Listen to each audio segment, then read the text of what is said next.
The man who moved 7 billion hearts without wealth, without power. In a world that shouts to be heard, he chose to whisper.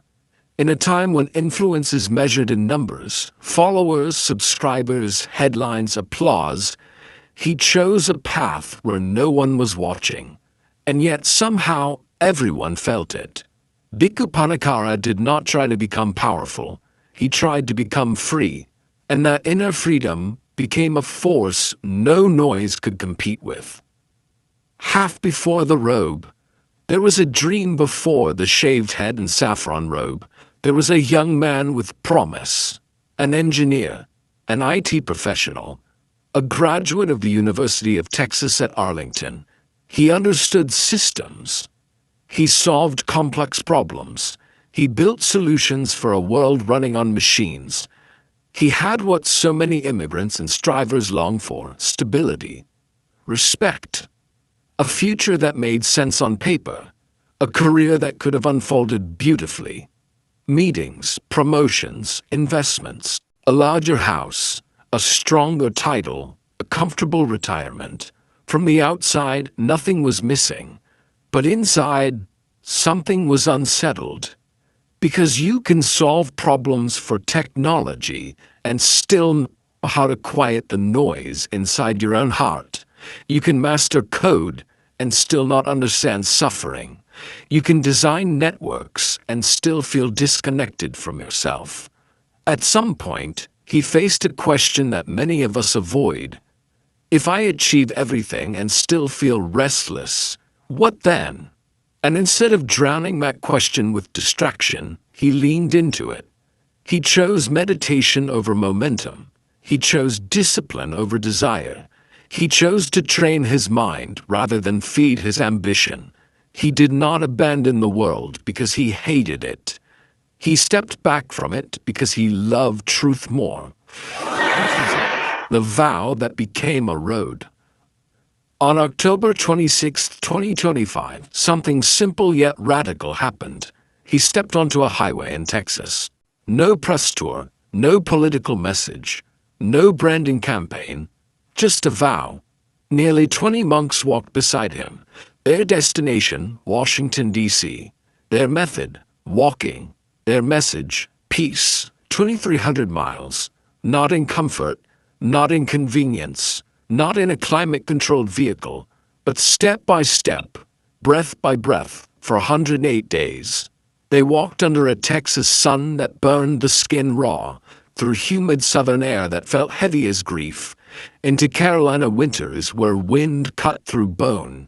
One meal before noon, no dinner, simple tents, thin sleeping mats, blisters formed, muscles ached, feet cracked, and still they walked. No slogans, no anger, no demands, just the quiet repetition of a vow. Because sometimes the most powerful statement is not what you shout, it is what you endure. When the road became a test. Then came the moment that could have ended everything. On November 19, 2025, near Dayton, Texas, a vehicle crashed into their escort. Sirens screamed. Metal twisted. Chaos broke through calm. One monk lost his lower leg. It would have been human to stop. It would have been understandable to turn back. It would have been reasonable to say, enough. But something deeper than fear guided them. They did not deny the pain. They did not pretend it didn't hurt. They simply refused to let suffering become hatred.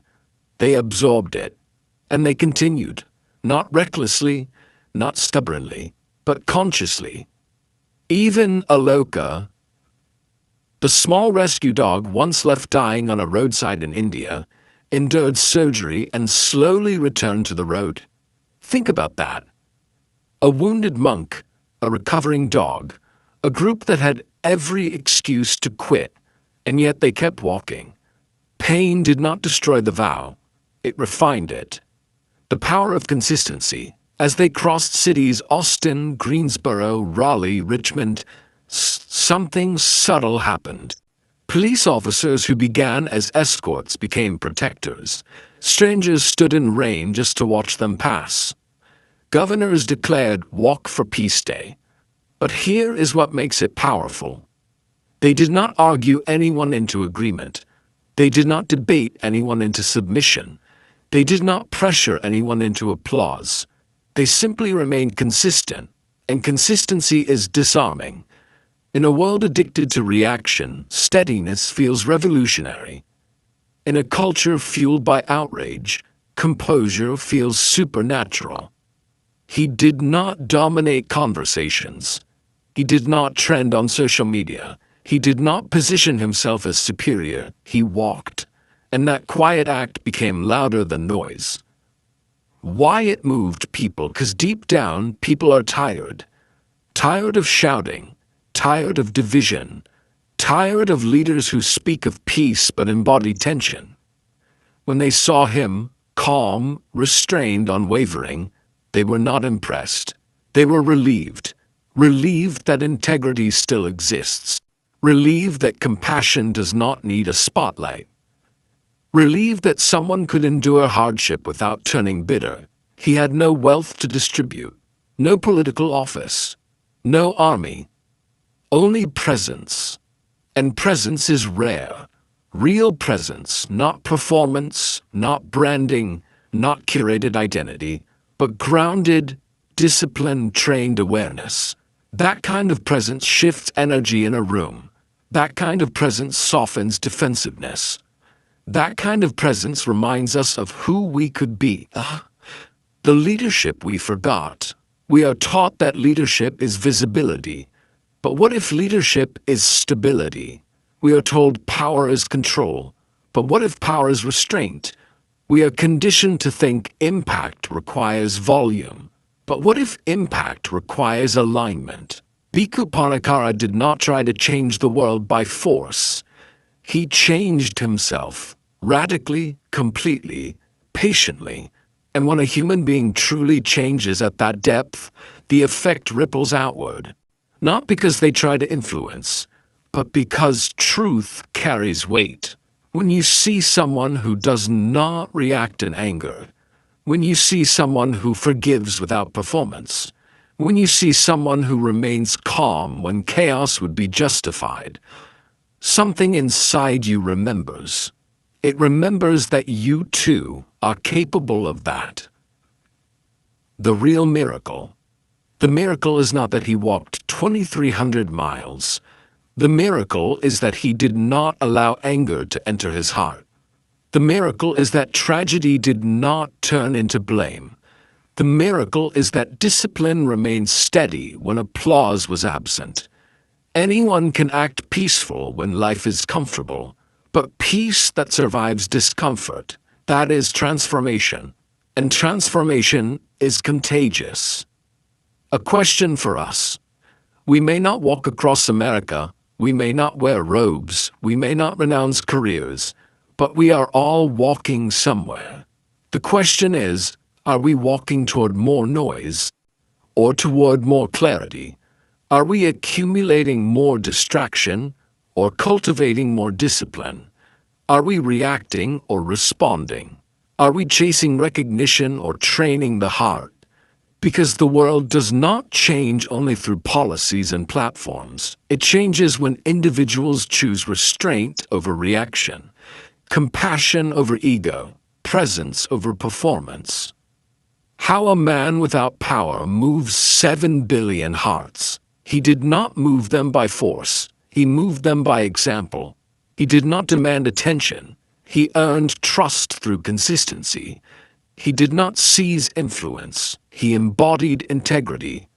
And when integrity walks long enough, people notice, not because they are persuaded, but because they are awakened.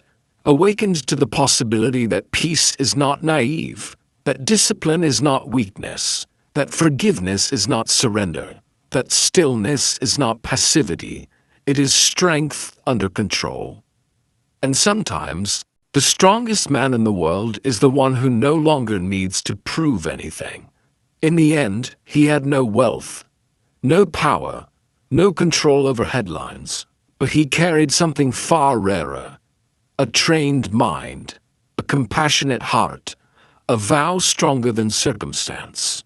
And sometimes When a human being embodies those three things, that is enough to move not just 7 billion hearts, but the one that matters most, your own. Dedication of merit. May I be free from resentment and conflict. May I be free from physical suffering. May I be free from mental suffering.